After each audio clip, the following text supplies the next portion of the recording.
Assalamualaikum warahmatullahi wabarakatuh. Perkenalkan, nama saya Muhammad Fuad Agung. Saya dari kelas 12 IPS 2. Di sini, saya akan membahas tentang materi sejarah akuntansi. Dan sebelum itu, kita harus mengetahui apa itu akuntansi. Akuntansi adalah seni untuk mencatat, meringkas, menganalisis, dan melaporkan data yang berkaitan dengan transaksi keuangan dalam bisnis atau perusahaan. Untuk praktisi dalam bidang ini disebut dengan akuntan. Lanjut ke pembahasan. Sejarah akuntansi terdiri dari dua bagian, yaitu sejarah akuntansi dunia dan sejarah akuntansi Indonesia.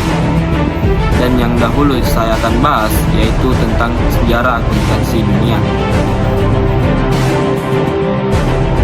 Menurut sejarahnya, ilmu akuntansi muncul pertama kali pada tahun 1494, yang mana di kala itu ada seorang matematikawan bernama Luca Pacioli yang berhasil membukukan pencatatan keuangan dengan model berpasangan. Pada tahun 1494, Luca Pacioli mempublikasikan buku yang berjudul Summa de Arithmetica Geometrica Proportioni et Proportionalia.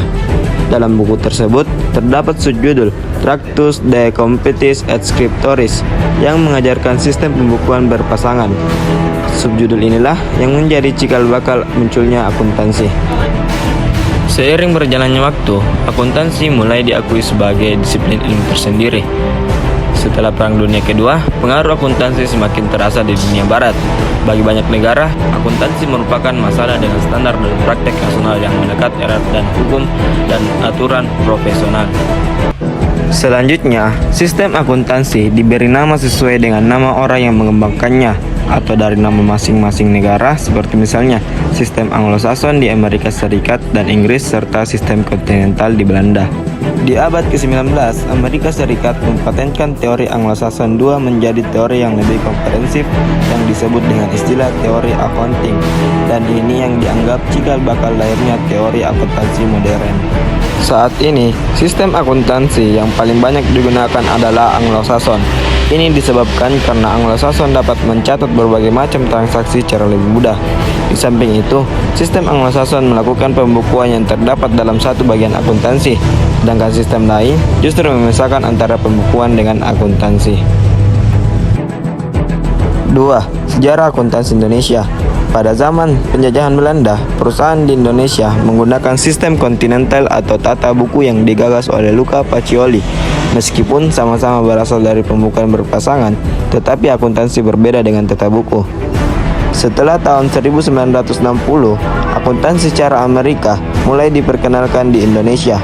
Seiring berjalannya waktu, akhirnya sistem pembukuan di Indonesia pun berganti dari kontinental menjadi Anglo-Saxon. Hakikat akuntansi Indonesia menerapkan pedoman standar akuntansi keuangan atau PSAK sebagai upaya penyesuaian terhadap kondisi global, peningkatan transparansi laporan keuangan, dan peningkatan kualitas laporan keuangan di Indonesia. Sejak saat itu, teori akuntansi mulai berkembang di Indonesia. Bahkan pada tahun 1952, perguruan tinggi mulai mengajarkannya kepada mahasiswa, yang mana di kala itu masih satu universitas yang mengampu, yaitu Universitas Indonesia.